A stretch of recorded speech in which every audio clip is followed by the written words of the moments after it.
Okay.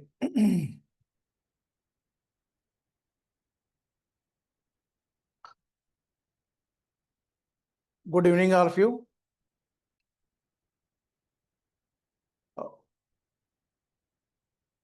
Good evening and distinguished guests, respected speakers, dear participants, ladies and gentlemen.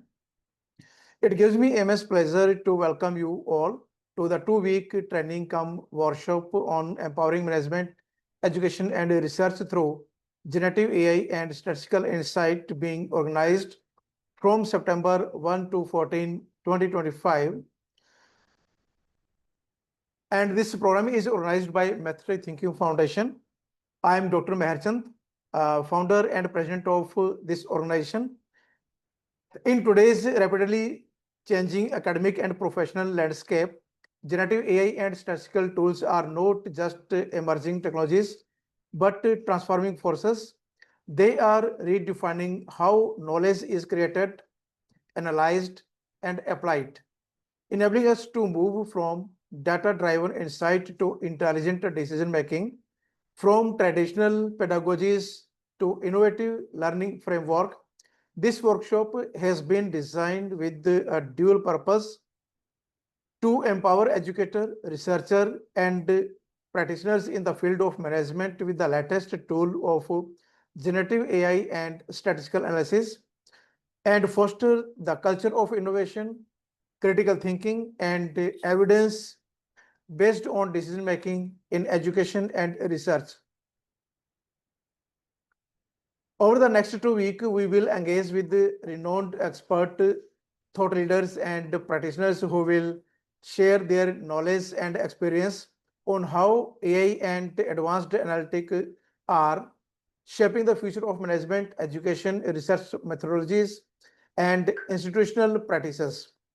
I encourage each participant to take this opportunity not only to learn but also to collaborate, share ideas, and build network that will continue well beyond the duration of this workshop. And on the behalf of this organizing team, I extend my heartfelt gratitude to our distinguished speakers, collaborators, and participants for making this program possible.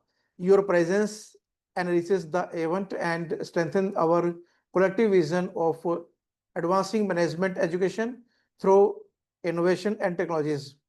With these words, I once again welcome you all and look forward to an enriching and inspiring journey together. Thank you, and let us this workshop with the spirit of learning and discovery. And now I would like to invite our today's speaker, Dr. Ihtiram Raza Khan. And before inviting him, I would like to have a brief introduction about him. Dr. Ihtiram Raza Khan is working as a senior academician at Jamia, Hamdard, Delhi. He has over 26 years of rich experience and has done PhD in the field of software engineering and neural network. His research area are software engineering, computer graphics, machine and deep learning, big data, analytics, cybersecurity, and IoT. He has been actively involved in training and placement activities as head and has offered consultancies to 15 plus companies. He has also over 45 international and Indian patents and copyrights against his name. He has written over 24 books and 30 book chapters and has 175 plus research papers in essays, corpus, Springer, and peer-reviewed journals. He has so far been involved with 100 plus invited talks and 50 plus keynote addresses. He is famous international speaker. He is CEO PI in two Saudi Arabia project and has several programs on Doordarshan Akashvani. He is associate editor at the International Journal of End User Computing Development and reviewer at Springer Nature and International Journal of Engineering Research and Technology. He is a senior member of IEEE, CSI, and ISTA. So now, once again, dear Professor, welcome to this beautiful workshop. And now over to you. A very good evening, sir. Thank you very much for the kind words. So we'll start the session and have the question answers towards the last 10 minutes. We'll answer all the question answers that you will put in. So let us start the topic.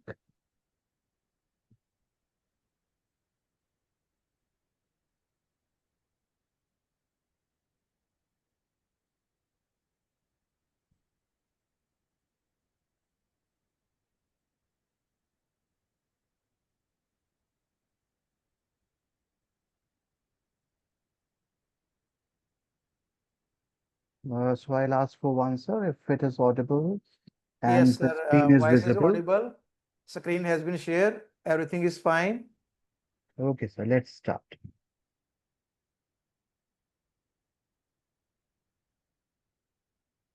So today we'll be talking about generative AI, and this is really going to be helpful in research and innovation, in management field also, as we have seen in every field that we are looking at, whether it's a STEM or it's, let's say, marketing, agriculture.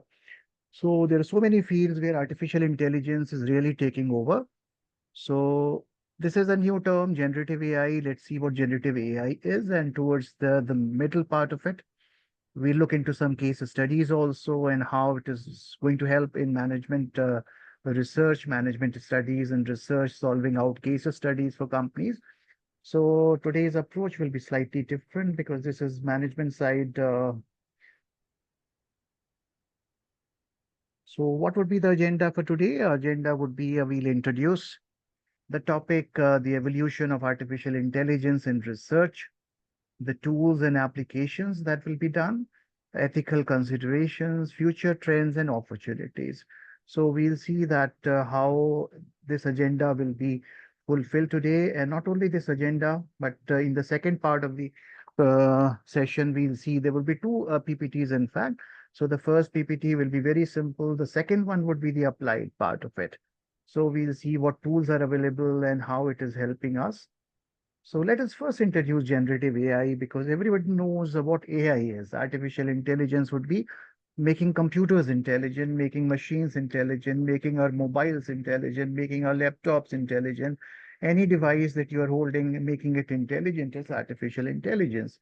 So there we see Alexa is a household name now. Everyone is using Alexa. They're saying, Alexa, what is 2 plus 2? Alexa, open the door. Alexa, close the door, Alexa, open the switch and all. So we see that whenever we sit in our cars and start for a journey, that Google is helping you out, Google Maps, and it is giving you the directions.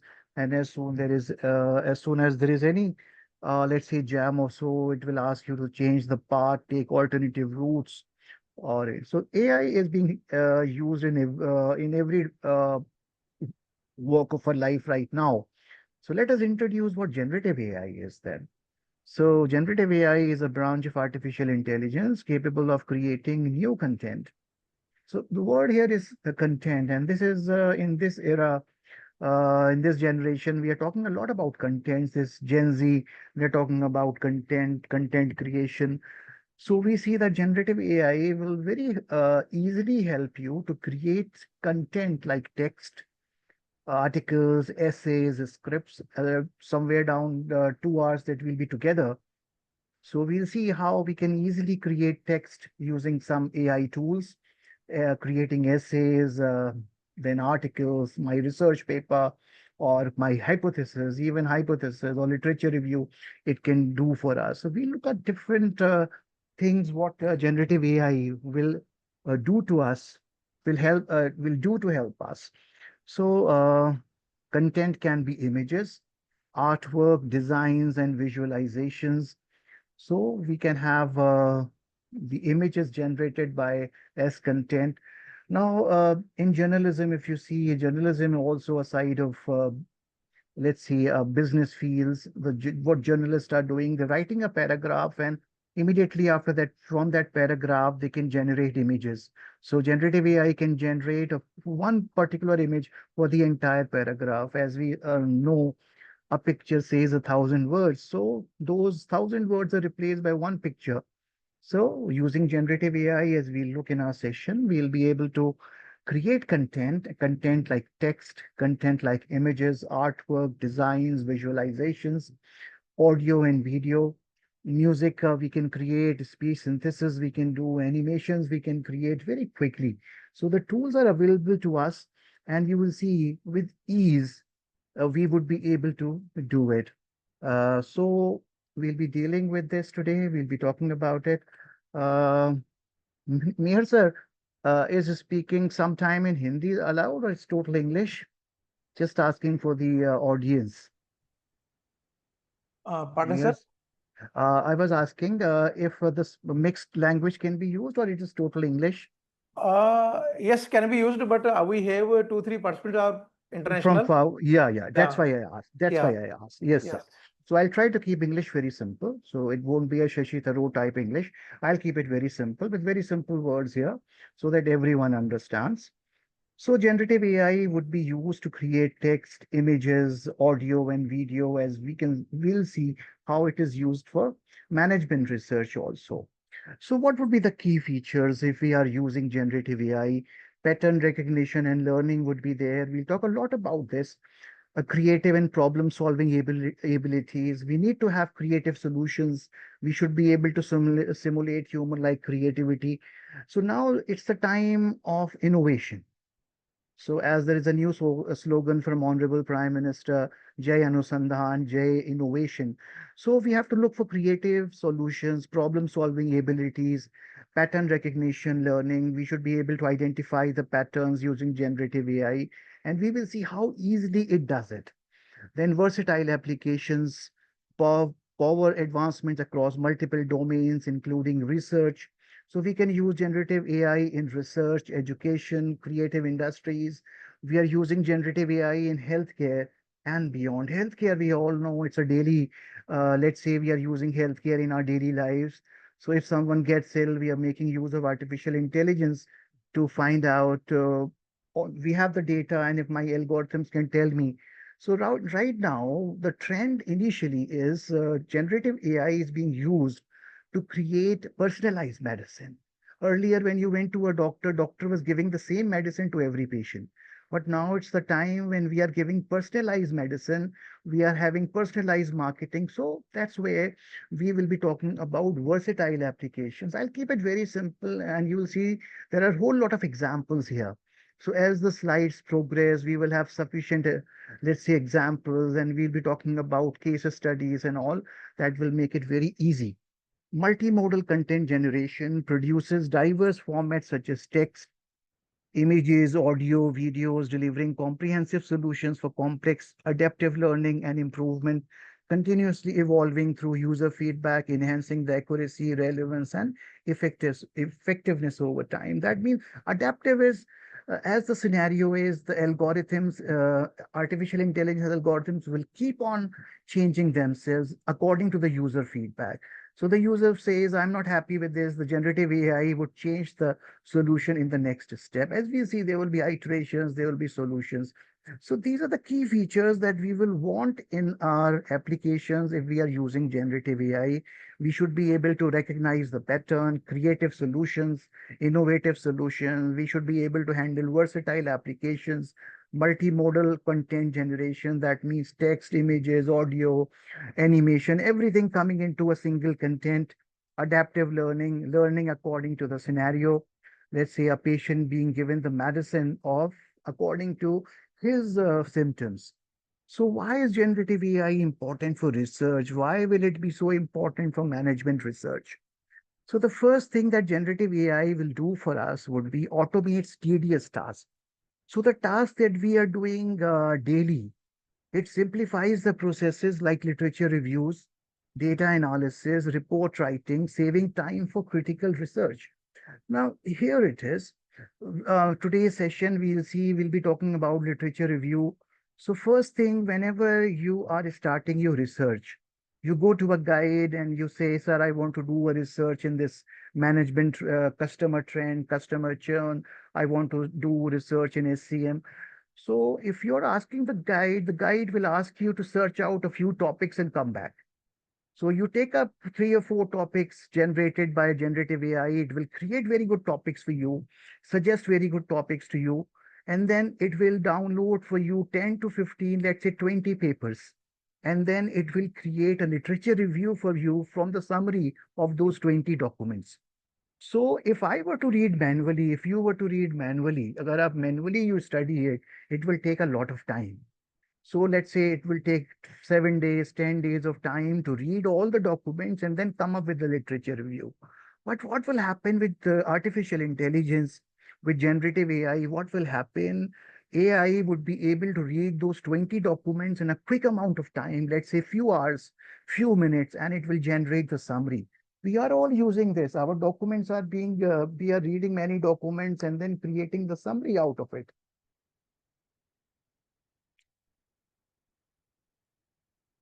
So in management research, we'll see this is really going to simplify the processes like generating literature reviews, generating hypothesis for you, generating synopsis for you, analyzing your data as we'll see in the coming steps. Enhances data processing. It helps you to handle large data sets efficiently, uncovering patterns and insights quickly. So that means, as I said, this is a world full of data. So now we understand that data is a new fuel. Data is a new fuel, and data is very, very, let's say, an expensive thing. So what happens? Data is coming from everywhere. It's coming from social media, Netflix, Twitter, your websites and different news sites and all. So we are having a large amount of data. Now those data sets will be handled by artificial intelligence algorithms efficiently, uncovering the patterns. We can classify, we can cluster the patterns, and we can read the insights quickly. Uh, we were all proud when Chandrayaan landed on the moon. This is a very good example. So when Chandrayaan landed on the moon, 700 terabytes of data was sent from the moon to the Indian servers. So this is how we are talking about terabytes of data, which is 10 to the power 12, 10 to the power 15. So this is the kind of data that we have to handle. So as a manager, as a management person, you would appreciate that there is a whole lot of data available and that data has to be processed efficiently. So my generative AI algorithms, as we'll see in the coming session, in the coming slides, it will really help us. So it automates tedious tasks, repetitive task, it eliminates repetitive tasks, enhances data processing, generates innovative ideas, offers unique perspective and supports hypothesis generation by analyzing historical data. As I said, we have plenty of data. If you are a researcher, you understand there is a Kaggle site. On that Kaggle site, you will have historical data. You will have data about everything, about leaves, about animals, about, let's say, computers, about management magazines, about management processes, then there's management devices that you have. So entire data is there on the Kaggle side. So if I can apply my generative AI algorithms, if I can apply my AI algorithms onto these things, as we see today, the tools are available. And if we can apply those tools, we just as literature review, we can do very quickly. We can generate the hypothesis, whether it's a null hypothesis or hypothesis, the next hypothesis, we can generate using artificial intelligence. So that helps it. Simulations and modeling creates predictive modelings and virtual experiments for testing complex. So as we'll see, there are some tools, we'll take tools one by one and you'll see we can simulate the results. We can perform, we can create a model of the system. So this is where predictive models are taking place. Now, elections are being won because of artificial intelligence. In America, Trump won a lot of elections, Modi ji won a lot of elections, Kejriwal ji won a lot of elections. So predictive modeling is being used by the management people to get the simulations and modeling right. As we will see, there are tools available, there are free tools available. You will say, sir, why should I buy such expensive tools? And there are free tools available also. So those tools will help us to perform all of these things, automate tedious tasks, enhance data processing, generates innovative ideas. As I said, J innovation, simulation modeling, improves accessibility, translates research, and simplifies complex concepts for wider audiences. We'll see a lot today. We'll talk a lot today with wonderful examples. So if you look at this, I'll just remove it, it's coming on the screen. Why is generative AI important for this management research? It personalizes research insights. It customizes recommendations and literature curation for specific research needs. Personalizes. This is a word, personalize. Facilitates collaboration. Now, this is a word, collaboration. Just as innovation is a new word, collaboration is a word. And just now, Professor Mihir Chand also said we have to collaborate. And collaboration doesn't have to be from your college only. It is between colleges, between universities abroad, between people who are from outside. So if we can collaborate, collaboration is the key word.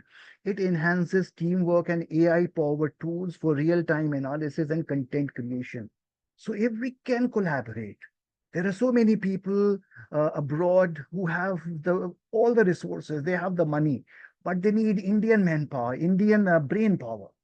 So if they want our scientists to work on their data and they will get it published, and never before so many SCI papers, Scopus papers were filed, but now because we can collaborate, we can divide the money, we can publish very good SCI papers. Wonderful researches now are taking place using for SCI as well as for Scopus, for ABCD and different management journals and conferences because we are collaborating.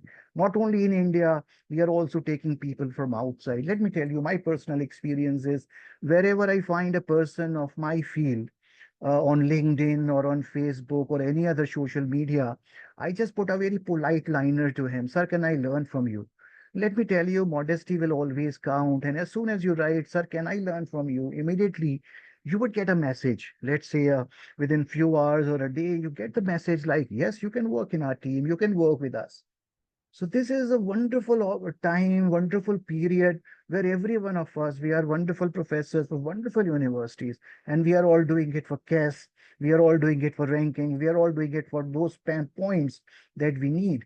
So if we can collaborate and do good research and good, let's say, scientific innovations, I think the dream of our honorable Prime Minister will be fulfilled. That is Sabka Saath, Sabka Vikas for Viksit Bharat becoming a wish guru by 2047. And that is why the government is pushing artificial intelligence. It has started asking the course curriculum to be modified, including artificial intelligence, now generative AI. So we are making use of it to get personalized research insights, facilitates collaboration. It reduces cost and time. As I said, I can minimize the resource used by automating repetitive tasks and accelerating discoveries. That means I can read hundreds of documents in one go. My AI algorithms will read it, will create a summary, and most of you must be doing this. There are tools available. There is one chat PDF. If I'm reading 10 PDF files and I can chat with that PDF, with those PDF files using this utility. And there I can ask, I have this question and those documents will answer you. So these are the kind of tools that we'll be discussing today. Democratizes innovation, it supports visualization, generates professional quality visuals and simulations for presenting data efficiently. So somewhere down the line, when you are completing these 14 days, Mihir Chand sir has crafted these sessions in such a way that every day you will get to learn something new. Today you will get the insights of generative AI. Tomorrow you will start to have those hands-on experiences. Today we'll talk about the tools.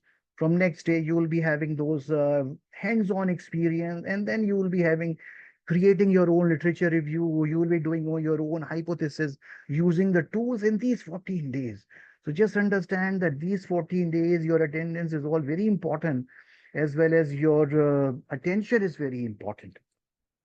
So the evolution of artificial intelligence in research, initial assistance with data management, the period was 1980 to 1990s. Remember, this was a time when computers were coming. Computers were getting popular. They were coming in India also. So, sir, anything voice breaking or what? Uh, So I thought someone is talking. So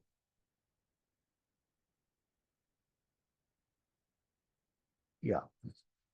So if we look at this period, 1980 to 1990, India was having the computers now. Rajiv Gandhi, late Prime Minister, brought computers to India. So data organization, AI tools were used for basic data entry, organization, and retrieval in research databases. Early expert systems provided structured frameworks for managing domain-specific research data. Just very simple about this, it was the start of artificial intelligence. And when I, in 1990, was doing my MCA, in 1992, I made the first expert system. Expert system is a word here. You are creating artificial intelligence based systems, as the name suggests, expert. So you are creating experts in form of softwares, and then you can ask the software about it. So there was one software that we created, Mycin. Mycin expert system was able to cure about 100 diseases. So it was used for medical databases, data indexing in fields like library science. So very initially, they were being. Dr. Rajesh, please put it on mute. Yeah. Then somehow we started moving forward. 2000 saw the advancement in data analysis. So emergence of AI data-driven analytics, machine learning models enabled automatic data classification. Researchers began leveraging AI to process large data sets, especially in genomics, medical field, social sciences, statistical model for hypothesis testing, data clustering in biological, economic, climate study. This was a time when I would tell you, this was a time when companies were coming to our campus, every campus. So at that point of time, first time I saw this was HRs. HRs were coming with HR-driven analytics, AI-driven HR analytics. And they were using artificial intelligence to select students. It was the first time I had a glance on that. So it was a time when marketing started picking up marketing, then your surveys, and then your different domains. They started to make use of analytics, data-driven analytics. Professor Mirchand sir started with analytics part. He was talking about analytics. So that data analytics, big data analytics, using artificial intelligence, using generative AI started in 2000. So this was a period of time when you would remember that India was really progressing. And we started with that on that progress path, multinational companies coming to India, and India was on a right path of progress. That's where we have been progressing ever since. So big data revolution and predictive modeling in 2010, AI integration with big data, forecasting climate change impacts, early detection of diseases, predictive algorithms in material science. So it was a time, 2010, when artificial intelligence got integrated with big data also. Now you would say, sir, is confusing with the word big data. So big data is not your normal data. Uh, Taking my personal experience, when we went to the labs in 1993, 96, we were carrying a floppy drive.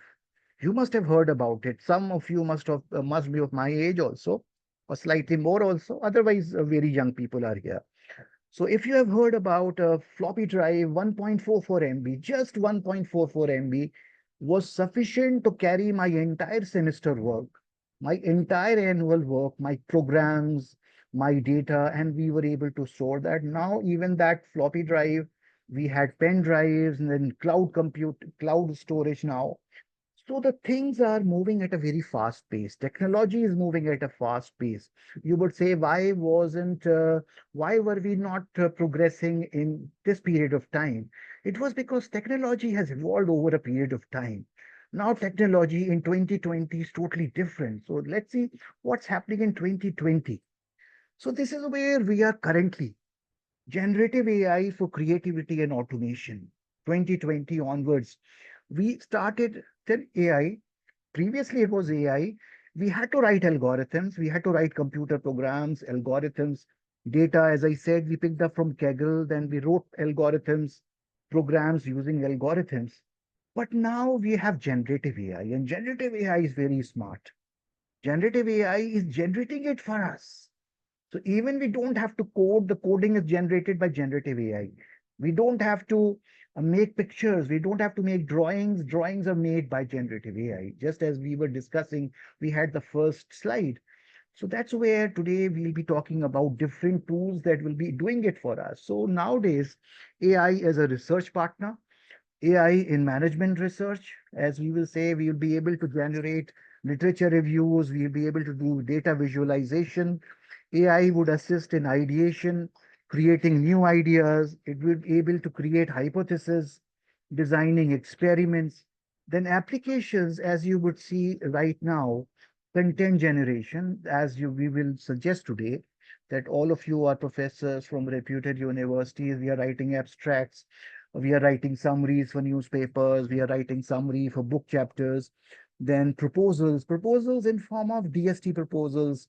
SERB is giving us grants, then SERB is, DST is giving us, ICSR is giving us. There are so many government agencies which are funding, giving us the funds for our proposals. So if we can generate those proposals using generative AI is really helping. So there will be tools when I'll talk about today, Hyperwrite, ChatGPT, Hyperwrite, then Rabbit. There's so many tools which will really help our job become very easy. We can augment data, simulating data for underrepresented research scenarios, modeling and production. Tools like AlphaFold will predict the protein structures we'll just see. So this was the development over a period of time. Now 2020s, we started having generative AI, and that's where the session today is focusing on. So in last, let's see, we started at 7:15, half an hour. We have been able to talk about generative AI. Now we will be next half an hour. We are going to talk about tools and applications of AI in management research. What are the tools we are using for automation and writing? What are the tools we are using for literature review and discovery? What are the tools we are using for data analysis and modeling? What are the tools we're using? Visualization and simulation, collaboration and reference management. So now in next 15 minutes, we will basically be talking about the different tools that we are using. So it's not writing your own code every time. That was AI was doing it for us. But now tools for automation and writing in management research, we have ChatGPT. Our students are using ChatGPT a lot. They are coming up with their assignments, they're coming up with their, let's see, programs that they're making with their case studies, solutions, and all. So ChatGPT is an advanced AI chatbot developed by OpenAI, is a company designed to understand and generate human-like tests, ideal for brainstorming, drafting, and refining research content. So a lot of us are using ChatGPT. ChatGPT is also coming inbuilt into some products. We will talk about them. So what would be the key feature? Generate high quality text for introductions, abstract and summaries, helps in create outlines, developing ideas for complex topics, where we can use it for application in research, drafting research papers, proposals, research funding applications, simplifying complex concepts, brainstorming potential research questions or hypotheses. So ChatGPT is helping us to generate literature reviews, it's helping us to create synopsis, it's helping us to go for hypothesis, whether it's null or the hypothesis that follows it.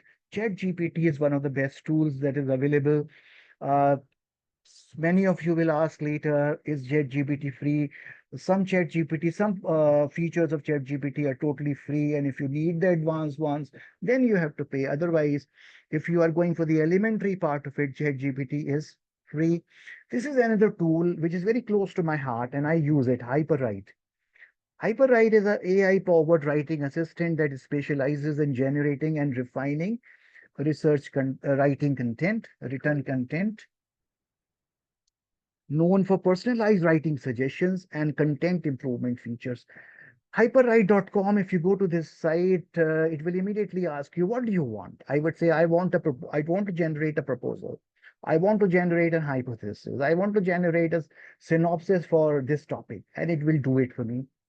Immediately, it will do it for me, and it will keep on asking me some questions in between. Do you want this?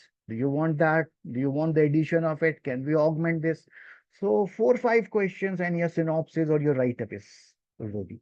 This is one of the best tools that I have used, refining language, improving sentence structure for better readability, crafting polished drafts of papers, reports, and academic correspondence, generating alternative phrasing for a technical content. So technical contents are always difficult to make, but if we can make the tools, use the tools for automation in writing, this is really going to help.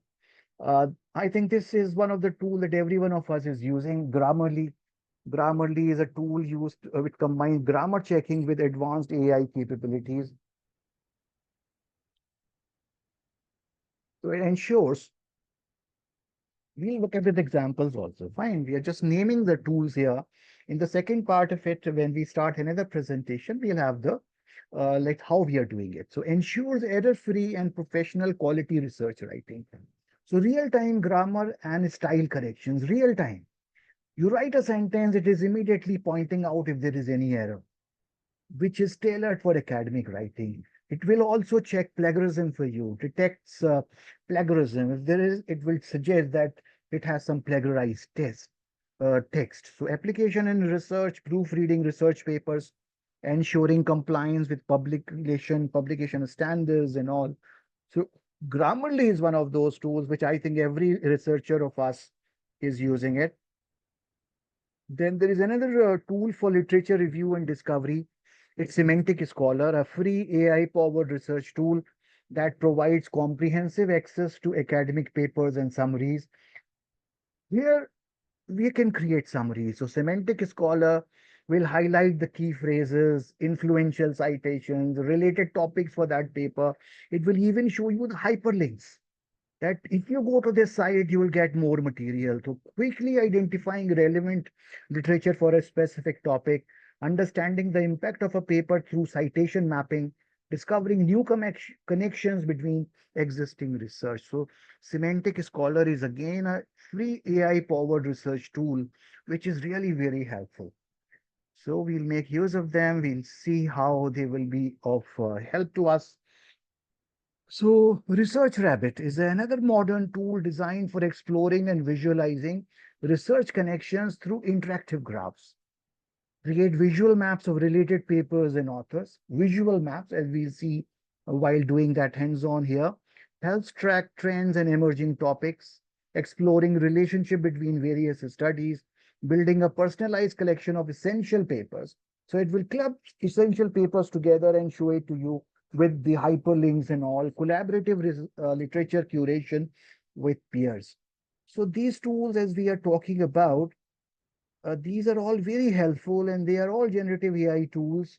Then there is another very important tool for literature review and discovery, which is consensus. Now, this consensus, if you read about it, consensus.com, AI-powered tool designed to extract evidence-based answers directly from academic research, ideal for quick summarizing what research says about a specific question. So if you need a quick summarizing of what the research would say about a specific question, consensus is a very important tool. It allows user to input specific questions and generate summaries based on academic papers. So you can read many papers, you can give your questions, and it will generate summaries for you. So application in research, it will quickly understand the prevailing evidence on a controversial or emerging topic, identifying papers with a strong consensus for citation or references. We understand, we cite and we refer the papers.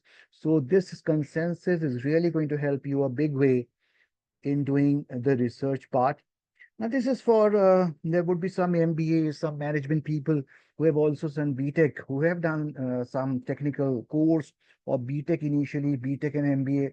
They can always go for the tools for data analysis and modeling. TensorFlow is one of those libraries of Python. So it is one of those libraries of Python, which is an open source machine learning framework developed by Google, ideal for building and training machine learning models. So this is where you are developing your model, you're creating your model using TensorFlow.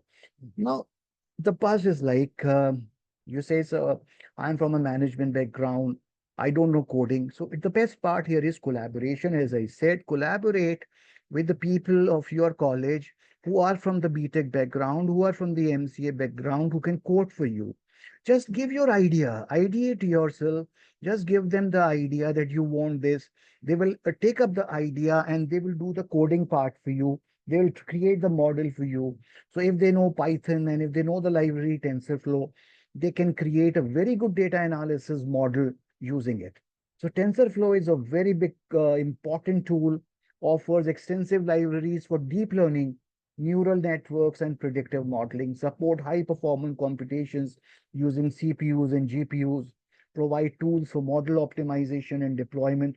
So that means, if in a nutshell I needed to say, we can create our experiments, we can create our practical experiments using TensorFlow. So again, I would say you can always collaborate with your peer-to-peer, someone from the college, someone from your friend circle who can help you to code your idea. Professor Mihir Chansar does a lot of data analysis workshops on MATLAB. MATLAB is a high-level programming platform used for numerical computing, data visualization, and modeling.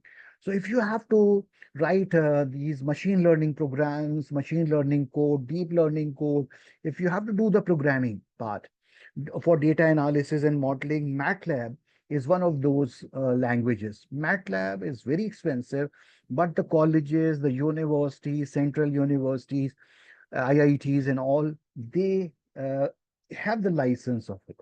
But these days, we are looking at the government is offering virtual labs also. So there are certain labs from IIT Bombay and other different IITs and central universities who are offering MATLAB through the virtual labs also. So it's not like we are in a small college, we don't have the money to buy it, but we can make use of, always make use of virtual labs. This is where government is really working hard. So MATLAB is one of the tool, one of those high level programming platform which will be very handy. So if you happen to see Professor Mirchan sir doing any of the workshops on MATLAB, please do it. If you are a researcher, that is really going to help a lot. Then RapidMiner is another no-code data science platform designed for predictive analytics and machine learning. You don't need any coding in RapidMiner. RapidMiner, you drag and drop interface for building models without programming. It's like most of you must have worked in a Paintbrush, Corel Draw. So there's a screen there and there are icons on the left-hand side. On the top, there are some icons. If you just drag and drop those icons on the screen, you can create a drawing, you can create a model. So this RapidMiner is one of the good example of creating your modeling tool using no-code data science platform. Drag and drop interface for building models, integrated tools for data preparation, modeling validation, extensive library of pre-built machine learning algorithms. So we'll see them in the next part of the session that we'll see. We'll take very good examples of how management research is making use of these tools. So RapidMiner is one very good important tool. This is a tool which everyone talks about. Visualization and simulation. Just look at the first top word, visualization. As I said, a picture speaks 1,000 words. If you create one picture, you don't have to read the entire paragraph. You don't have to read 15 lines, 10 lines. If you can just read see the figure, you can understand the diagram and you can solve. So Tableau is a powerful and intuitive tool for creating interactive data visualizations and dashboards. Now is the time that everything now is there on one dashboard. If you go to Punjab, you'll find in agriculture, there are very rich farmers and they are making use of dashboards. So everything is there on the dashboards. Like uh, the soil is about to end. Soil, you need more soil for this crop. You need more water. Then there is some disease coming up. So those dashboards, you don't have to code anything, but on that dashboard, everything is changing. Recently, Delhi police took up one of the group of our students in during election times, and they took the student for generating visualization and dashboards for election process. So whenever elections were held, they made use of those dashboards. So as manager, this Tableau is a very good tool for you because it will help you to create all those line chart, bar charts, those diagrams or those dashboards which we really need in our life. So Tableau is one such tool. Those who are good with the networks, so those who are doing networks and network simulation, this is a network simulator, NS3. So NS3 is a discrete network simulator used in academia for networking research. So those who are not into networking, this doesn't matter for them. But if you are a networking professional, NS3 is one of the tools that being used by generative AI. Another term you use, Power BI. Power BI is a business intelligence tool. So in all those management colleges and all, you're talking about a lot about Power BI, a business intelligence tool developed by Microsoft, widely used for creating data-driven visualization and reports. So it will help the management to create data-driven visualization and reports. It seamlessly integrates with Microsoft Excel and other data sources. So the best part about Power BI is it will help you to use your Microsoft Excel data and other data in form of CSVs and all to create all these data-driven visualization and reports for you. Summarizing experimental results for stakeholders. So, when you are dealing as a management person, there are so many stakeholders in a business. So, summarizing experimental results, comparing and contrasting data sets using interactive dashboards, creating professional presentations with visually compelling reports. This can be done using Power BI. So, two tools I just named. Tableau is a very good tool. We are all as managers, we are all using them. Power BI is another business intelligence tool. Expensive, but very helpful for the companies. The companies are buying it. They're buying the license of it. Then tool for collaboration and reference management. Mendeley is every one of us who must be citing or referencing. They must be using this reference management tool powered by AI to help researchers organize and cite their sources effectively.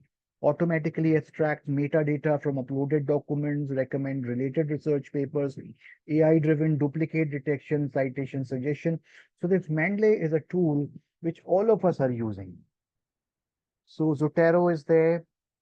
Then Overleaf is being used for this, LaTeX with AI assistance. So these tools, we'll in the second part of it, we'll again go through them, how they are helping us to create literature reviews, synopses, and other reports and all. So before getting into that, ethical considerations of generative AI, using generative AI can be risky also. There can be data biases and fairness. Challenge AI models learn from data which may contain biases. This can lead to skewed or discriminatory outputs. We'll have to take a stock of this situation. We'll have to be cautious. So we'll see how we will deal with this data biasness, misinformation, and hallucination. Generative AI models can produce plausible but incorrect or fabricated information. We will look at some myths also. Like one of the myths is generative AI will always generate it correctly in the first go. Don't over depend on it, as we'll see. Then plagiarism and originality. AI may generate content similar to existing work, raising concerns about originality and plagiarism. This can be the reason that we'll have to keep in track. Privacy and security, we'll have to keep in track. We'll discuss accountability and transparency. So before getting into the second part of it, let me just summarize this.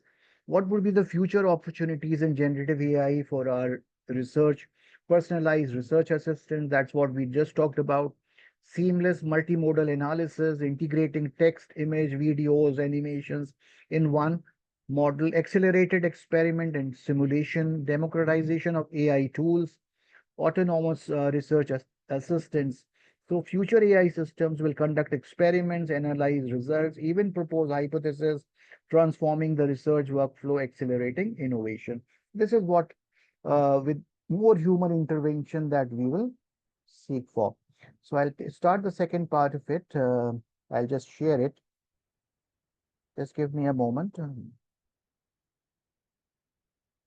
I'll take up the question answers towards the end. I'll take up all of your question answers. Last 10 minutes will be basically focusing on. Dear participant, if you have any question, you can unmute your mic. Sir, abhi, the presentation is on. I'll give Yeah, last 10 minutes, I'll give for question answers. I'll read the chat box also, and then I'll answer each and every question. So, dear participants, now specifically going into management research, we talked about generative AI. Now, how generative AI is going to help us. Generative AI would refer to AI systems that create content like text, images, audio, or data by learning from existing data. As I said, existing data is there, and now we want to learn from that, create more content from that. So that's where this is going to come up. So research summaries, synthetic data of synthetic sales data, for example, coded interview transcripts. There are tools which we'll talk about: NVivo, Sonix, QDA Minor, draft survey forms, question answers from annual reports.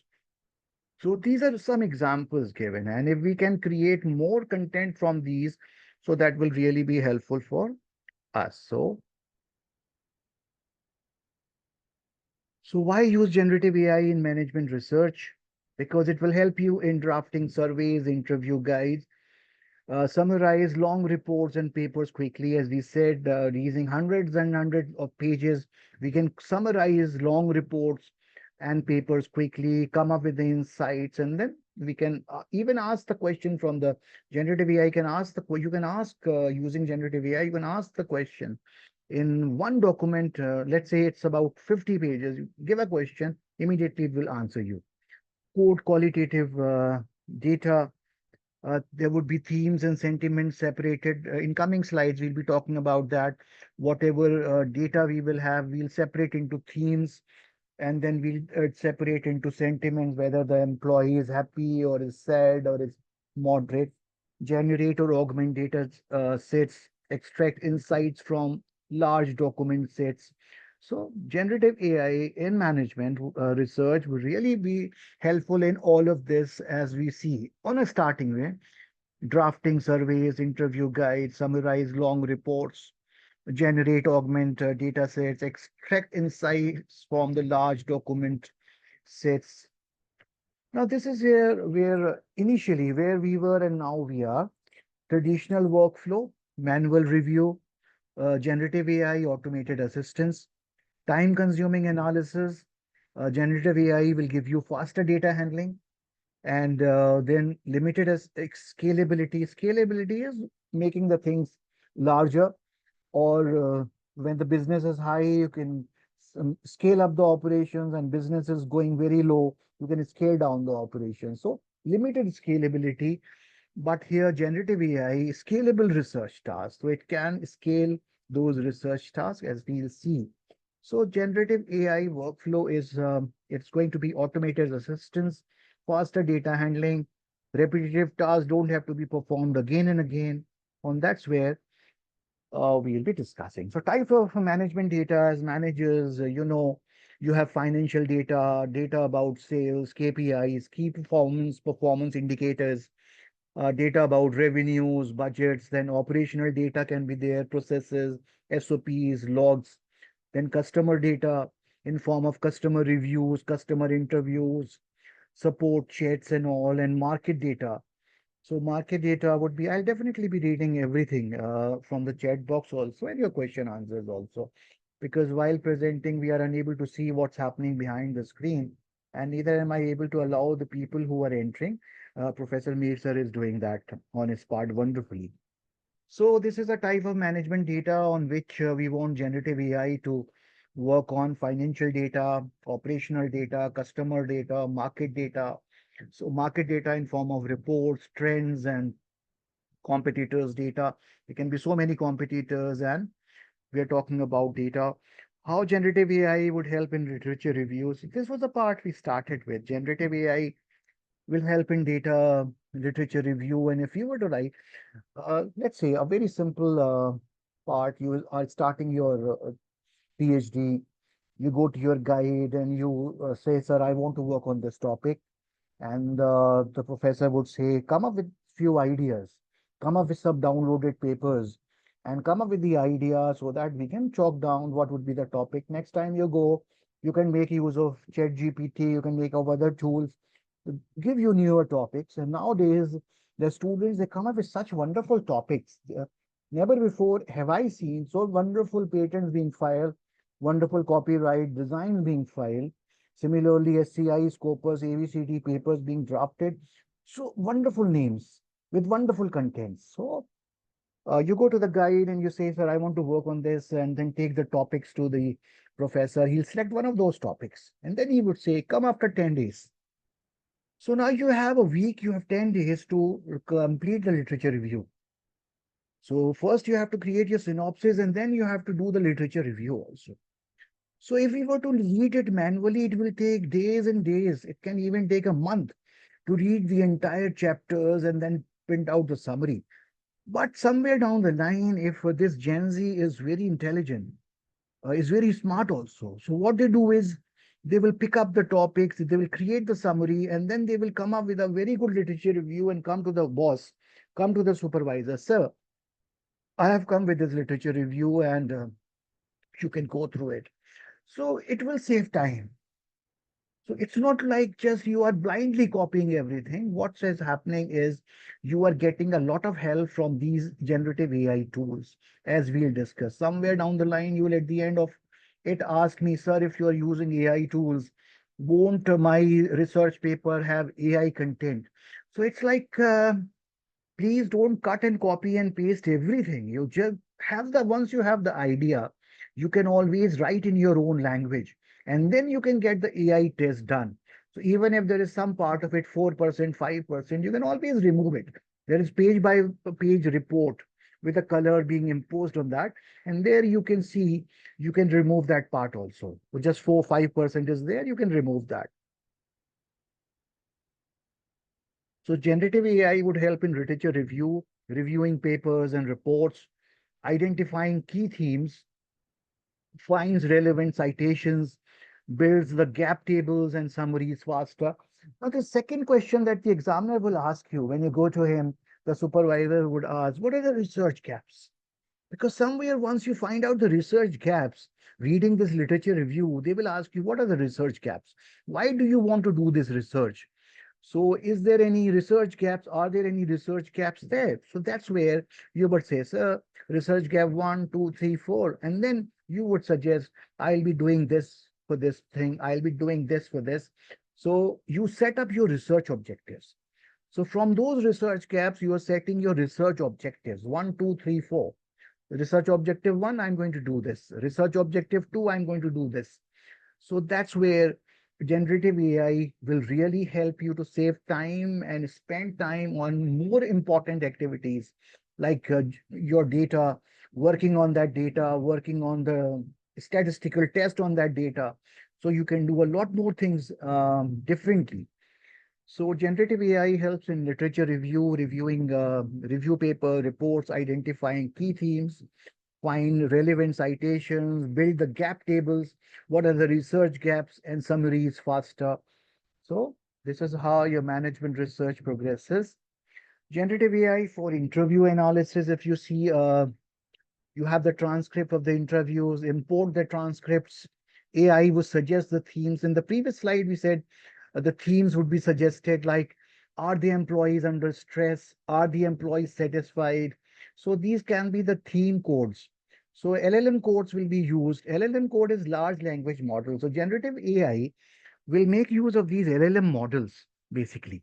So you are not into programming these LLM models, but a generative AI will help you to do it. As I said, this is being used in a wrong perspective by the hacksters and the pranksters. What they are doing. I'll just take the example in between and again stick to this slide only. They can these hacksters, they're doing the voice cloning. They're doing the video cloning. So somewhere they are cloning your voice and then calling your parents and then saying your kid has been kidnapped. Now, one of the mother, she panicked, but then she was intelligent. She called the school and asked, has my son been kidnapped? And the school said, no, our security is always 100% foolproof. And your kid is in the class, and you can see and showed the picture of that video of that kid. So somewhere down the line, generative AI, if it can help us in businesses, help us in positive things, it can help, it can do devastative task also of destruction. So you must have heard the term deepfake. So these are daily topics about digital arrest, voice cloning, video cloning. All of this is being done with these LLM models. LLM, again, I'll say large language models. And these models are like you will put when you are having a party at home, you have lots of pictures, lot of videos, and you put those pictures and videos, everything on Facebook, everything on Instagram. Hacksters, they will pick up those pics, and from those pics, they will generate a perfect video. They'll video clone it, even from pics or from the video that you've uploaded. Your voice patterns being there, they can use that to clone that. So these LLM codes, they're very, very risky. If done constructively, as you can see, they can work on important transcripts. AI would suggest themes like, are the employees under stress? Are the employees satisfied? They're going to route the human reviews and confirm it. Saves time, ensures consistency. So generative AI on the left hand side, you see, will read the transcript, and then it will give me the report, like at the end of it, are the employees satisfied? What is the work life balance? What is the stress level? So this is where all of this can be done using your generative AI. So generative AI for survey design, you can say these are all management terms. Suggest relevant questions from the prompt. It drafts multiple choice and like items, includes tone, bias checks. For example, on a prompt, you can write chat GPT, create 10 items on work satisfaction. And from that survey that you have, the data of the survey that you have, at the prompt, it will draft 10 customer satisfaction items. So quickly we can do it. Another term that the managers are using, retrieval augmented generation.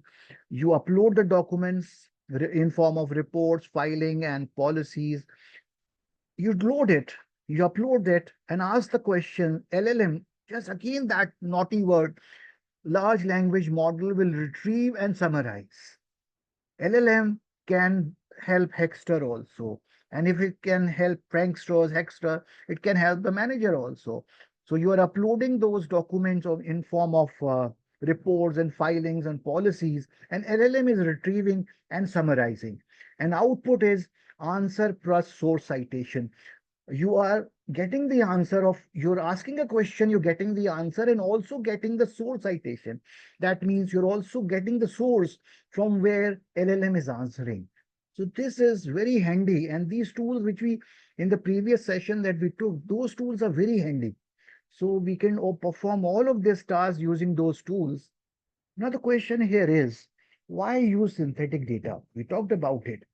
So it augment small or imbalanced data sets, protect privacy, test scenarios without risking the real data. We don't want to risk the real data. We want to hide it. So we can use synthetic data, useful for prototyping or model benchmarking, augment small data sets, protect sensitive information. I have to talk a lot, so quickly we'll be doing it, because one of the case studies I'll show personalized marketing, and I would take you to that slide, and you will see, yes, we are doing it so easily, sir. So marketing with generative AI, analyzing voice of customers in form of reviews and chats. Generative AI is helping you with marketing, generate ads, ad copy, AB variant, summarize campaign performance reports, suggest targeting ideas from audience data. So they can suggest, like we can do this, we can do that. So marketing is getting a big boost from generative AI. Again, I would say lots and lots of data, but generative AI algorithms, what they are doing, Gamma, what's doing, it is helping us in doing the like analyzing voice of customers quickly, reading the customer data quickly. Then finance applications of generative AI, summarize earnings, then question answers on that, extract KPIs, key performance indicators from financial reports, analyze trends across quarters, identifying risk, ECG sections quickly. So what we can do manually, this generative AI will help you to summarize quickly, extract KPIs quickly, analyzing trends across quarters quickly. So it is faster work being done. Then human resources with generative AI, draft job descriptions with tone and bias checks, summarize exit interviews into themes, analyze employee feedback, um, anonymize the resumes for fair hiring. So all of this, the tasks that your HRs are doing it, they can do with generative AI in a quick manner. So all of this, which is there on the screen, because I have to show some case studies also. So we'll see there, we'll be talking about again about these topics, operations and supply chain with generative AI, draft SOPs and quality manuals faster, summarize incident reports and shift logs, detect patterns and defects, simulate demand or inventory data. So if you see management, these are the fields that we are talking about: marketing, finance, then production, operations and supply chain, and taking the use of generative AI in solving this. So ethical issues in generative AI, biasness, we just discussed, accuracy and reliability of output. We should be very particular about whether the results that we are getting are accurate or reliable or not. Data privacy and confidentiality are must. As I said, hacksters are there, they are making use of our data, and then they can just mislead us into things. So limitations of generative AI would be the lack of domain content may generate plausible but incorrect information also, repetition and redundancy in longer tasks, over-reliance, risk skipping critical thinking, data sensitivity in organizational settings, citations not always reliable. So, what would be the future possibilities of generative AI in management research as we'll be looking at next 13 days? We'll be talking about one by one, we'll be talking about how we are creating literature review, how we are doing synopsis, how we are hypothesis dealing, we are doing it with different tools. So future possibilities can be real-time insights from live dashboards. I said real-time insights. So I also talked about farmers in Punjab. They are using dashboards. And then I said Delhi police were making use of these dashboards to get real insights. So that's where management can use it. The top management at the strategic level, they can always take the real-time insights from live dashboards, autonomous literature reviews. In future, we can have autonomous literature reviews being generated. We are having them fast reviews generated, but we can have autonomous in future. Generative AI as a research co-pilot, idea to publication, integration with enterprise data lakes, conversational interfaces for querying KPIs and trends. So we can always have conversational interfaces, generative AI interacting with the humans also in between. Best practices for using generative AI would be always verify facts and citations manually. I think this would be the last one from this. Then we'll have some more demo from the work that we require definitely. So there we'll be taking the case studies. Always verify facts and citations manually. Use generative AI as a co-pilot, not as a substitute. You can take the help of it, but you can totally rely on it. Avoid using sensitive or confidential data. Keep a record of AI generated content. Always keep a record of it. Stay updated on institutional and ethical guidelines. So now that ethical guidelines and institutional guidelines are important, so this will be. So summarizing this before we take some next part of it, generative AI is reshaping the way management research is conducted. It accelerates ideation. So having ideas, literature review, data analysis, and report generation. With the great power comes responsibility. Ethical use is critical. So we should be particular about this. You are having these tools with you, but make proper ethical use of it. Generative AI should complement, not replace human critical thinking. It's again a word we are all afraid at times computers can replace us. No, generative AI should be complementary, not replacing it. Researchers may stay updated, stay cautious, and stay creative. So stay updated, stay cautious, and stay creative. The word here is again innovation, have innovation in picture, creative, take your students away from the classroom and develop things which are beyond the classroom, do it. And this is the need of the hour. So just I'll stop this part of it and I'll just be asking once more if I'm audible and I'm visible.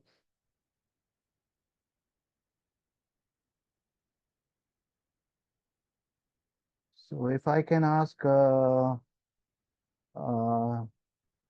Mirchan sir, if you can just once more help me. Mirchan Yes, sir, sir. if I, yeah, is the screen visible along with the voice? Yes, sir. Perfect. Okay, sir. So we are taking one of this case example, let's say. So this is like personalized marketing in the age of generative AI and see how it is working. So, so understanding the evolution from mass marketing to AI-driven personalization. So mass marketing, broad campaigns, one size fits all messaging. It was a trend in 2000s, limited customer data and segmentation. Then segmented marketing, 2010 onwards to 2010, basic demographic and behavioral segmentation, more targeted, but still generalized. Uh, third part, personalized marketing. This is where we are stressing upon 2010 onwards, rule-based personalization, individual customer journeys dependent on explicit data. And fourth one is where we are right now. And we are working, we were talking about the tools in the 2 hours that we have been together. So it's a discussion basically today, and we'll have a discussion at the end in form of question answers also. AI-driven personalization now and future. Generative AI creates hyper-personalized experiences, dynamic contents, and predictive insights at scale. So this is where generative AI is helping us creating hyper-personalized experiences. So the power of generative AI transforming customer data into actionable insights. So as I said, we have lots and lots of data. Data can be picked up from the company sites, from it can be picked up from Kaggles, it can be picked up from the registers, manual registers. If you want, you can convert that data. So generative AI analyzes vast amount of customer data, identifying the patterns and predicting future behaviors. Predictive analytics is a word. Predicting, forecast, purchasing behavior, and churn risk. So these are the management terms now, specifically management terms, forecast, purchasing behavior, and churn risk. Behavioral insights uncover hidden motivations and preferences. Automated segmentation dynamically group customers based on evolving traits. Sentiment analysis is a new word because whenever you are finally paying at a mall onto the counter, you have last thing they give you is their palm top or your, let's say, tab, and then you are asked to give them the rating. So they're the smiling faces or a sad face. So understand customer emotions from unstructured data like reviews and social media. So even if you are doing something on the social media, AI algorithms can find out whether you are happy or not. We as teachers, we as computer teachers have been doing this a lot. After every semester, we are reading the student data and trying to find out whether the student was happy with my class or not, whether I have taught them perfectly or not, what were the shortcomings and all. So this is the power of generative AI. You are transforming customer data into actionable insights, even having sentiment analysis. This deep understanding fuels truly personalized strategies, creating dynamic customer segments with AI powered. So you see, AI powered analysis beyond demographics. AI identifies segments based on real time behavior. So you are creating AI algorithms are creating segments based on real time behavior, then psychographics and emotional states, not just the age or location. Adaptive segmentation. Segments are no longer static. AI continuously updates and refines groupings as customer behavior evolves. Then hyper-niche targeting, uncover extremely specific high-value micro segments for highly effective and targeted campaigns, interconnected insights. AI would map between segments, relationship between different segments, revealing paths for cross-selling, upselling opportunities. These are your management terms. And this is, being a computer professional, I would say, I can help you with AI-powered analysis and all of this beyond demographics, hyper-niche targeting, adaptive segmentation, interconnected insights and all. So this is one of the case studies, and I'm just dealing you. Then there would be names of the companies who are using.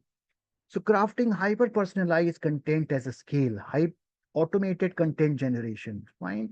So generative AI will help you generate individualized email subject lines, ad copy, project descriptions, and even blog posts tailored to each customer profiles. Adaptive language, visual customization. AI can generate personalized images and video snippets based on the data that they have. So adaptive language, real-time personalization, adapting messages across customer touchpoints. You can use website experience, dynamic landing pages, product recommendations, and call to actions based on customer browsing behavior. You can get the knowledge from website experience, email and notifications, instant adjustment to messages based on recent interactions or abandonment signals. You're abandoning something, there's a signal for that. Mobile apps and SMS, content aware pushes, and in app content tailored to user location, time, and past actions. So, this is real time, all happening in real time. My AI algorithm is making use of website experiences, emails, mobile apps, what you're doing on these SMSs and all, customer service interactions. AI will assist agents with personalized scripts and relevant customer history for seamless support. So, generative AI is going to help you. Ethical considerations, the same as we were discussing, balancing personalization and privacy, data security, ensuring robust protection for sensitive customer information. Customer information is always important, vital, so the companies should be securing the data. Transparency, being clear and about how data is used and how personalization works. Bias mitigation, actively working to prevent AI from creating biases. Consent and control, giving customer clear choices over the data and personalize experiences. So this is where we talked about. So now these are the case studies which we were supposed to talk about it, and taking the session onto a slightly uh, slower path of it. Brand successfully implementing generative AI in marketing. So we were talking about personalized marketing. Netflix has been doing it. AI driven recommendations for movies, show, personalized home pages, even customize and thumbnail images based on viewing history. Starbucks is using it. It's leveraging AI for personalized drink suggestions, loyalty program offers, and in-app experience based on purchase history.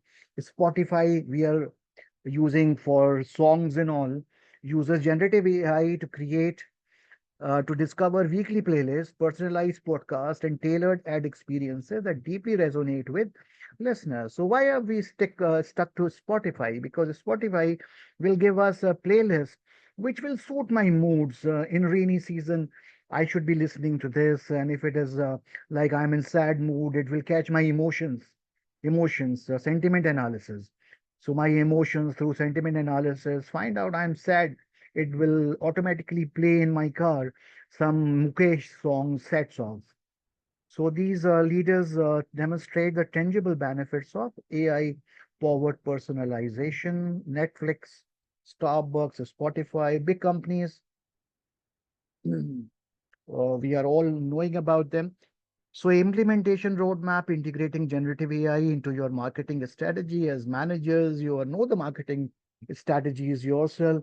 As a generative AI person, I would say assess current capabilities, define pilot projects, choose the right tools and partners, select AI platforms and collaborate with experts. I said choose AI platforms and collaborate with experts because we cannot do everything on our own. As a manager, I may be a very good manager, but I need the coding support from someone. So you can always choose the right tools and partners train and upskill your team. Now, this is where empower your marketers to leverage AI effectively, focusing on strategy, oversight, and not just execution. So, you should be training and upskilling your team. So, it's like every now and then, just train and upskill your team because it's going to be the necessary thing in future.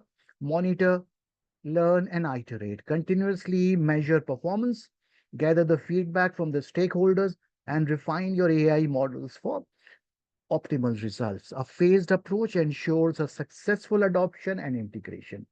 So, if you are to follow these steps as a manager successfully, you can have this implementation roadmap of integrating generative AI into the marketing strategy that you will be dealing with. So, what would be the future outlook? My images are missing because I'm taking from a network where the network is not that powerful. So I'm sorry that the images are not coming, but nothing doing. The future outlook, next frontier of AI powered personalization would be. So what would be the future of this right now? What is happening? What could be the future? Proactive personalization. AI anticipates needs before customers even expresses them. If the AI generated algorithms, generative AI algorithms, if they can read your mind, if they can read your emotions, and that's where work is on, reading the emotions. And let's say we are moving towards industry 5.0 where we are talking about proactive personalization. So AI anticipate needs before customer even expresses them. This is proactive personalization. In future this will happen. Generative customer journeys, AI design entire unique customer paths on the fly. Hyper realistic interactions. And one says in conversational AI will blur lines between humans and AI engagement. If we are having hyper realistic interactions between generative AI and the user and the human being, definitely that line of mistrust will go away, and advances in conversational AI will blur lines between humans and AI engagement. Humans will be very happy using it. Metaverse integration, personalized experiences extending into immersive virtual worlds, where we are talking about those virtual reality, augmented reality. So, in a time to come, those things will also get integrated with generative AI. So, the future of personalized marketing with generative AI promises an era of unprecedented customer relevance and engagement. So, this was one of the studies I picked up. In fact, I used the tool from AI only Gamma, and I just gave the topic. I want the I want 10 slides on uh, let's say personalized marketing using generative AI, and I got the slides. So you see these slides which we just saw, last 10 slides, they were all related, and they were all with the latest technology and talking about the latest solutions also. So they are very handy, I tell you. Research also, they are very handy. Let me just uh,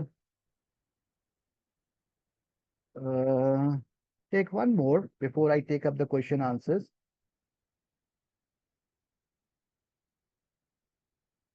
Just give me just a moment. I'll just shift it and I'll open one more.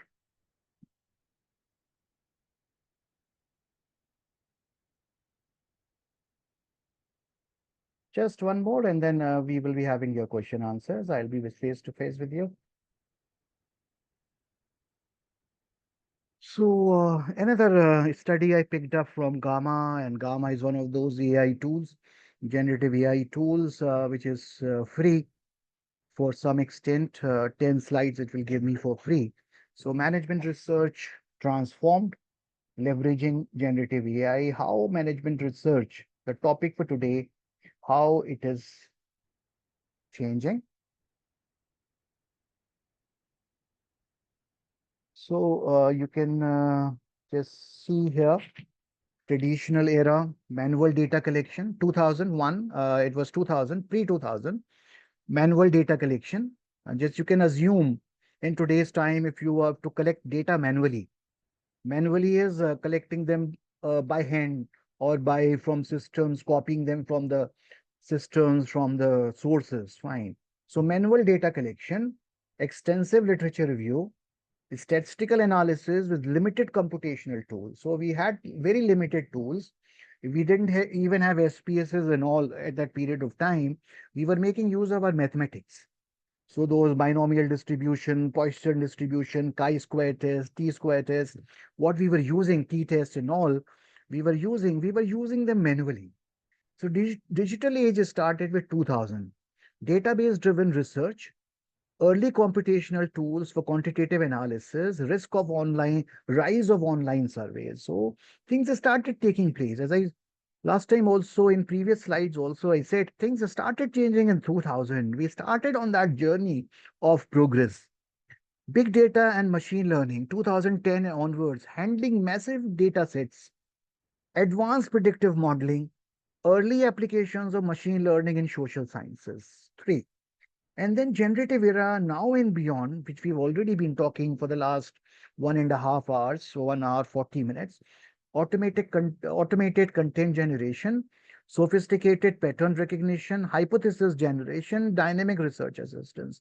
So real-time dynamic assistance is there, hypothesis generation that we can do using the tools which we took in part one.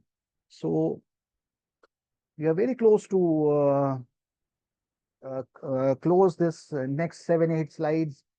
Then we will have sufficient 10, 15 minutes to have our answers also. So somewhere inside, we should understand what's inside this generative AI. The part is, what is it contained of? What is generative AI basically? Easy to say, it will do it for me. If I can, it can create a document for me, it can create a survey for me, it can create a picture from me from 1,000 words. But what are the key technologies and capabilities beyond it? So that is the naughty word that I used, large language models. And I called it naughty because hacksters are using, pranksters are using, and those uh, thieves are using LLM models, large language models to voice clone, to video clone, and do so many things, digital arrest, and all of those things which shouldn't happen. So process and generate human-like text, understand context, summarize, and translate. LLMs are being used. Then generative adversarial networks. GAN is another level of these generative AI algorithms. Now we are basically talking about algorithms. So LLM is one algorithm set. Then another algorithm set is generative adversarial network, GAN. So GAN create new instances that resemble training data, example, images, synthetic data sets and all. So these GANs are also used whenever they're talking about management research. We are making use of GANs a lot, autoencoders a lot. Then another thing, reinforcement learning. AI agents learn to make decisions by interacting with environment, optimizing for desired outcomes. Now, this is a new word with AI. AI is AI agents. AI agent is like I'm filling some form and there I find my passport is about to expire. Now, that same AI algorithm will help me to get that passport renewed. So it will take me to that passport site and then it will fill up all the data for me and then come up with the renew my passport and all. So AI agents using reinforcement learning are so active now, so important that they are even doing the things differently. Multimodal AI, we already talked about it, integrate and processes various data types, text, images, audio for rich understanding and generation. So LLMs are being used mostly by these hacksters and these GANs are used. So the researchers, the management researchers, they are going to use this in the coming time. So this is how we should be talking about that part also. So we were talking a lot about AI-powered literature reviews, synthesizing research at scale. So generative AI can significantly accelerate literature review process by automated summarization. So condensing vast amount of academic papers into concise summaries. This is going to help. Automated summarization, trend identification, pinpointing emerging themes, research gaps, influential authors or papers with a specific domain. Trend identification really going to help managers a lot. Automated summarization, trend identification, citation analysis, hypothesis generation, as I said, suggesting novel research questions and hypotheses based on the synthesis of existing knowledge. So this is how you see literature reviews can be generated through AI powered tools. So another point which we say how generative AI transforms interview and observation data. So as managers, you know the importance of interviews and observation data. So qualitative data analysis by automated transcription and annotation, it would convert audio video interviews from the clients and from the stakeholders to text, to NLP, to text, and automatically highlight key themes, sentiment analysis. It will do sentiments also, will give whether the customer is happy or he was sad or the customer is, let's say, going to buy or not, and non-verbal cues. Then thematic extraction. So identifies recurring themes and patterns across large qualitative data sets, reducing manual coding time. Narrative synthesis generates coherent narratives or case summaries. So it's now is the word we all use, narrative. So these news channel has fixed the narrative like this. He has fixed the narrative like this. So narrative bias detection. Generative AI will help in identification, detection of biases also. Will assist in identifying potential research bias or inconsistencies in interpretation by offering alternative perspective. My generative AI algorithm will tell me that you're going a wrong way. This approach is not correct. You can take this, you can do like this. So this is where generative AI is helping you to transform interview and observation data and doing it very fast. So quantitative research enhancement, pattern recognition and predictive modeling. So you can generative AI augments quantitative research by synthetic data generation, creates realistic synthetic data sets for privacy sentiment, sensitive research. Anomaly detection identifies outliers and unusual patterns in large data sets. Complex relationship discovery, it will uncover nonlinear relationships and hidden interaction between variables. Advanced forecasting improves accuracy of predictive models for market trends, consumer behavior, organizational performance. So this is all being done using your uh, generative AI. So ethical considerations we were discussing, algorithmic bias, data privacy, security, transparency, and explainability, intellectual property would hold, clarify ownership and attribution for AI generated content or insights. So implementation strategies, integrating AI into your research workflow. Start with a small scale, a well-defined project to understand AI capabilities, working on a pilot project, tool selection and training, identify appropriate AI tools and provide researchers with the necessary training. Data governance, establish clear policies for data input and output validation and ethical use. Iterative refinement, continuously evaluate AI performance, gather feedback from the stakeholders and refine your integration strategies based on the real world application. So, case studies, if you talk financial forecasting, their AI models are being used for financial forecasting. They are being used for organizational behavior. AI analyzes communication patterns to identify factors influencing team performance, employee satisfaction. In operations management, generative AI simulates complex scenarios for optimizing logistics and mitigating supply chain disruptions. So we can make use of them. So future directions, human AI collaboration. Now this is one collaboration which will come, which will be very handy, which will be very important in coming times. AI will become an indispensable assistant, augmenting human intuition rather than replacing it. So somewhere both AI and humans will collaborate.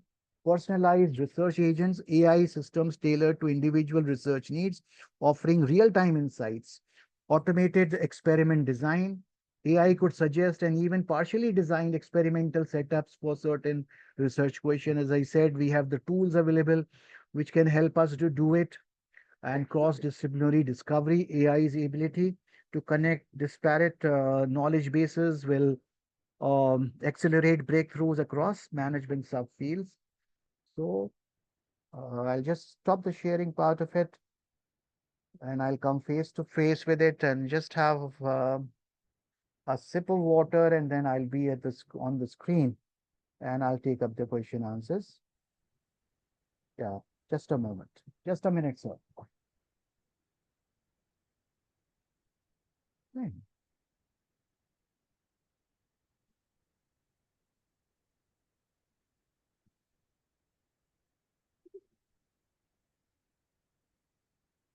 So let me see, sir, if there are any questions in the. Dear participant, you are permitted to unmute your mic and you can put your questions.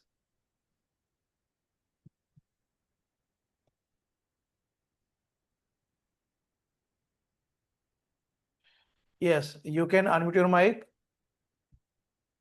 and ask your question.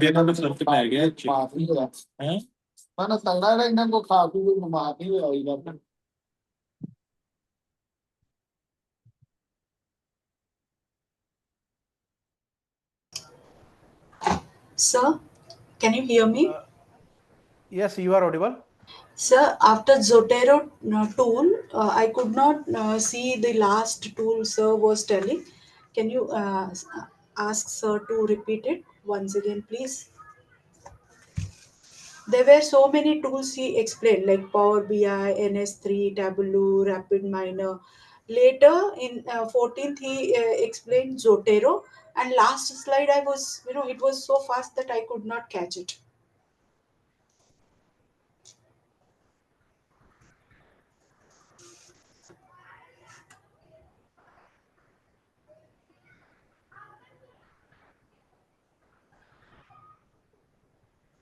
Okay. Latex.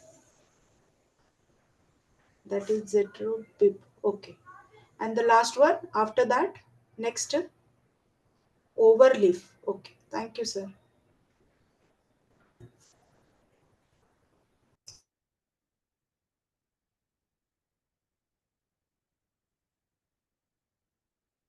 Sir, please unmute your mic. Yeah, I'm sorry, it was on mute button.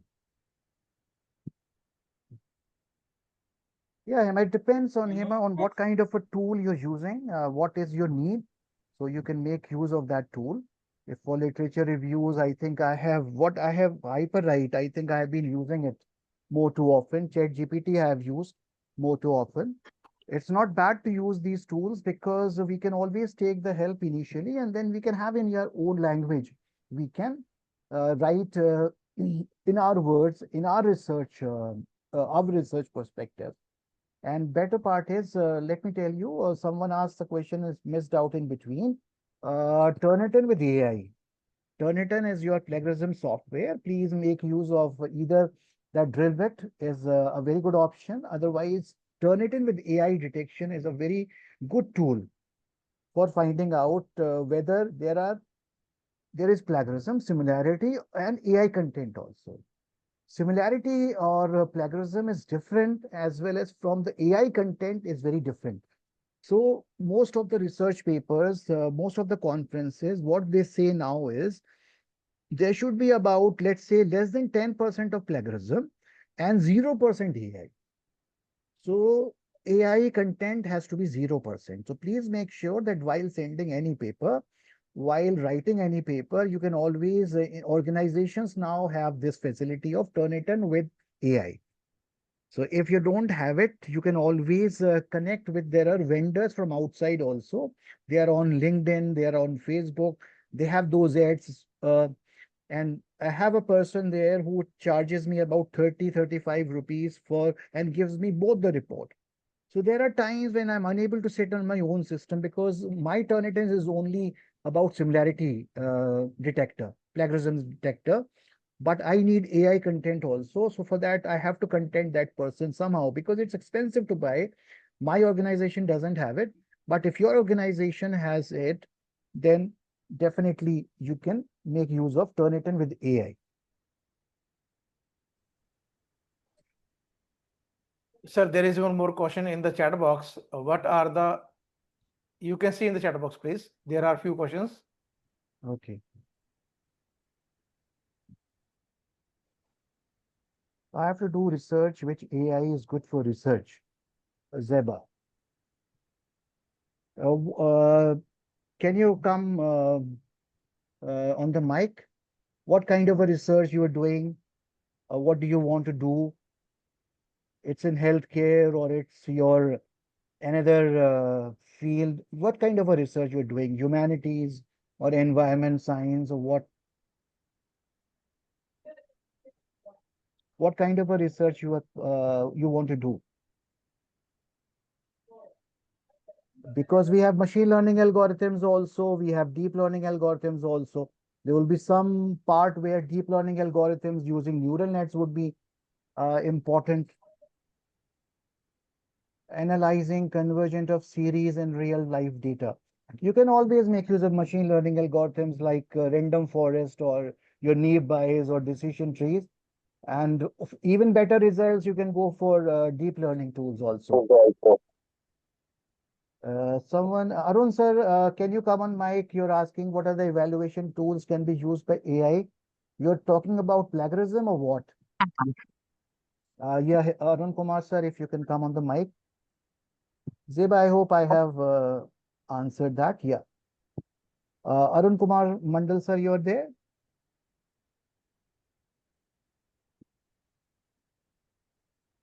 Yeah, Arun Kumar,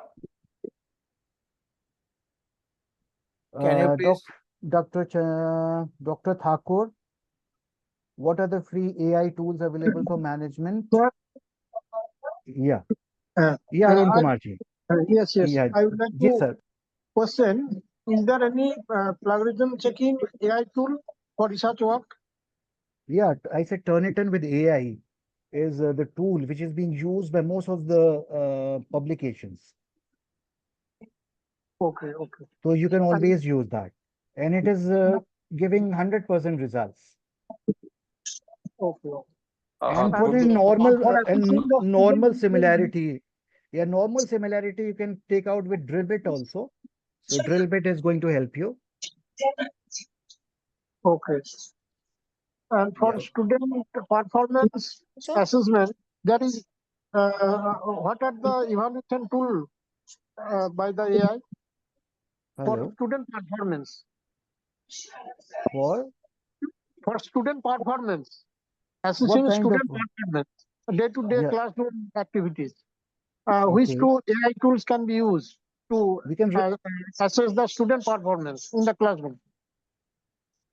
what kind of performance? Sentiment analysis, you have the tools.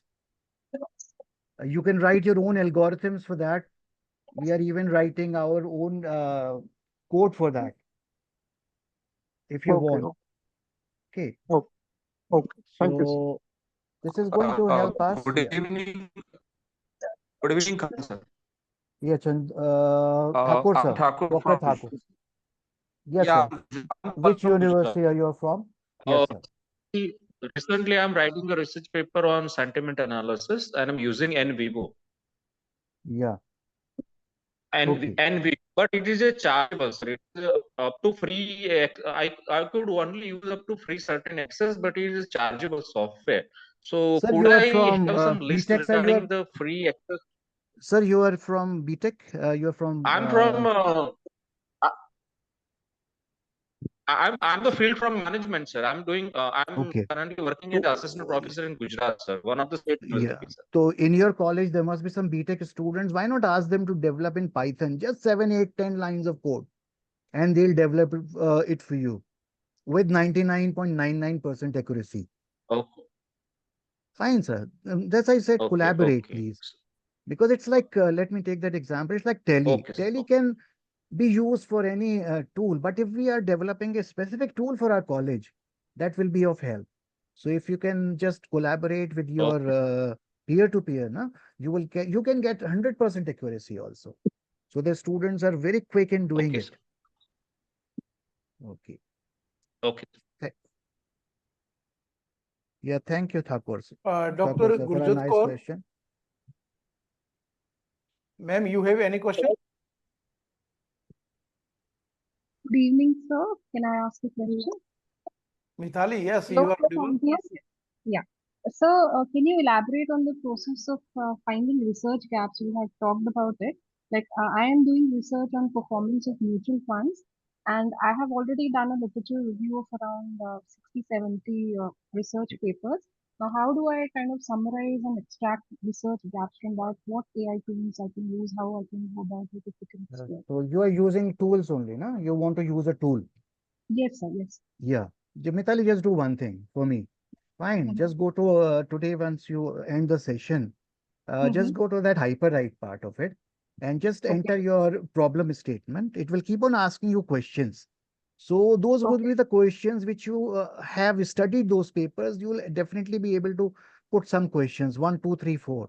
It will keep on Mm-hmm. asking and then it will generate that for you, what you want. Okay. But sir, I So, would want so specifically from the point of view of Indian market. Will it give that? just do it. Just Okay. try and do it. I'm Mm-hmm. telling you, these are intelligent systems. They will give you about your problem only. Okay. Sir. First, it will ask you, whenever you will enter, it will ask you, they're so interactive. They will ask you, Mitali, what do you want to do? You would say, I want to work on this study. Then it will Mm-hmm. ask you, what are the questions? And then you give I want the research gaps now based on these assumptions that I have studied. And I Mm-hmm. will tell you that you will get the correct answer of it. Fine. This Okay, is so free, sir. Generator. no, This free. yeah, hyperwrite is free. Even Okay. So. ChatGPT will do it for you. Let me tell you, my son, Mm-hmm. he got the reports of from Dr. Lal Patlab for Mm-hmm. urine infection, and he just Mm-hmm. put everything question like thing to ChatGPT, and ChatGPT was able to prescribe what things can be there, what problems are there, and what further steps can be taken. So Right. ChatGPT is, you can use ChatGPT also.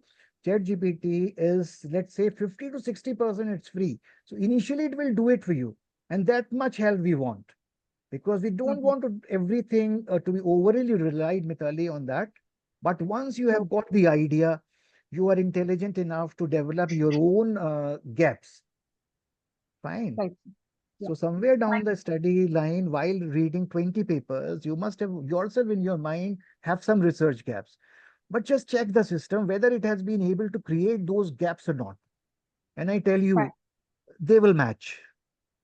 Mm-hmm. Okay, so Mitali, it's a very powerful time. Computers are really coming a long way. Generative AI is really moving very fast, and they're really moving, and things are happening. Okay, so anytime you can put in a question, I'll put my mail ID. You can always if you still you don't get your answers, you can mail me. I'll generate it for you. Okay. So that's So, nice. uh, Mirchan sir, I'm very thankful to you for giving a chance once again. Your sessions are worldwide, accepted worldwide. They're going to the world. And that's where the thing is, I asked you a simple question initially. Should I speak Hindi in between? Because there are some FDPs where they say, sir, please speak in Hindi also in between. So that's where we'll have to just ask. And I'm really sorry for that question because there are some people I can find they're from the other countries. So thank you everyone for being a part of this. Let me just have a message for all those participants. 13 days are coming and you will day by day, Dr. Mihir Chand sir will give you so much surprises that everything will be done hands-on here itself. So by the end of 14 days, you will be able to generate that literature review using these tools. You will be able to do the statistical insights, perform the test and all, and you will be so happy. And everyone joins the session, the course the next time. So it's like his expertise is there. He's always there serving this domain of ours. Thank you so much, everyone. Thank you, Mir sir. Any question, please, dear participant, if you have. I think Gurjot Kaur is asking. Ma'am, No, sir. Thank you. okay, Thank okay. you.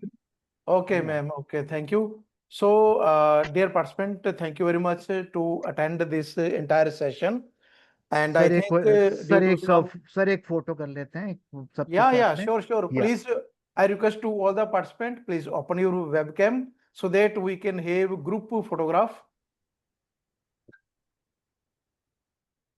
I request to all the participants to please open the webcam.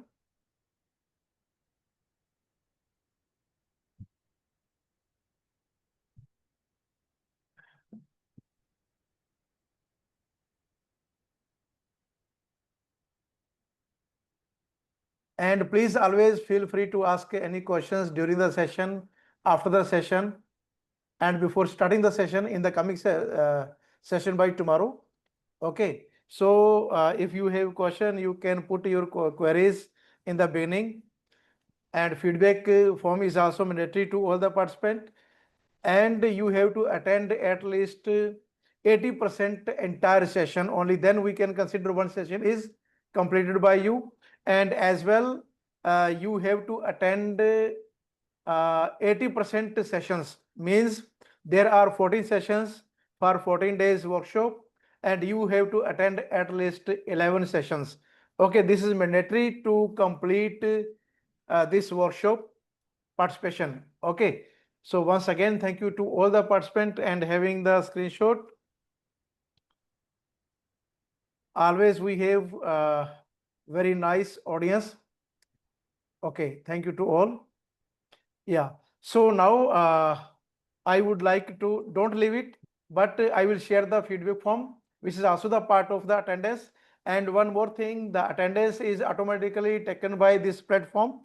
We have the options, so that how much time you are attending the session. So that will also we can get from the report. But feedback form is also again very important for us, how the workshop is going, and what type of the challenges you have. And also I request to all the participants, please be ready before 10 minutes 7 p.m. Okay, so sharply we can start the session sharply at 7 p.m. And today we wait about 15 minutes to start the session. Okay, so once again, thank you to all, and I am sharing the feedback form in the chat box.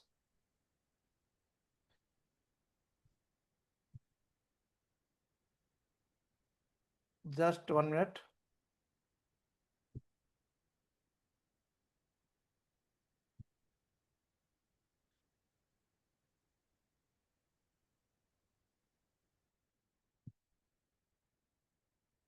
Dear Professor, thank you for your valuable talk, and we can conclude now. Today's session. Sir, form is not accessible. Okay. I share in the chat box. Yes, it is. It is not opening. It is asking us to request the access. Okay, just 1 minute. Just 1 minute.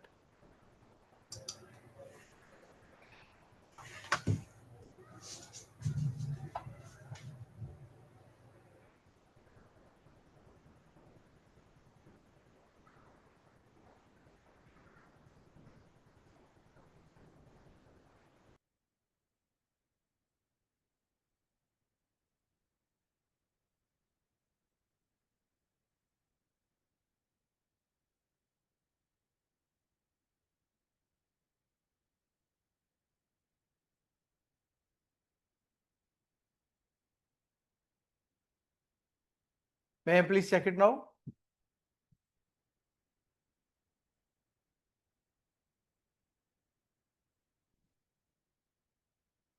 It is working now? Yes, sir. Yes, it is working. Yes, sir, it's working. Okay, thank you, dear professor. And now it is time to conclude the session. Today's session on introduction to generative AI, concept, evaluation, and application in the management, education, and research by Dr. Ihtiram Raza Khan offered valuable insight into the foundations and emerging trends of generative AI.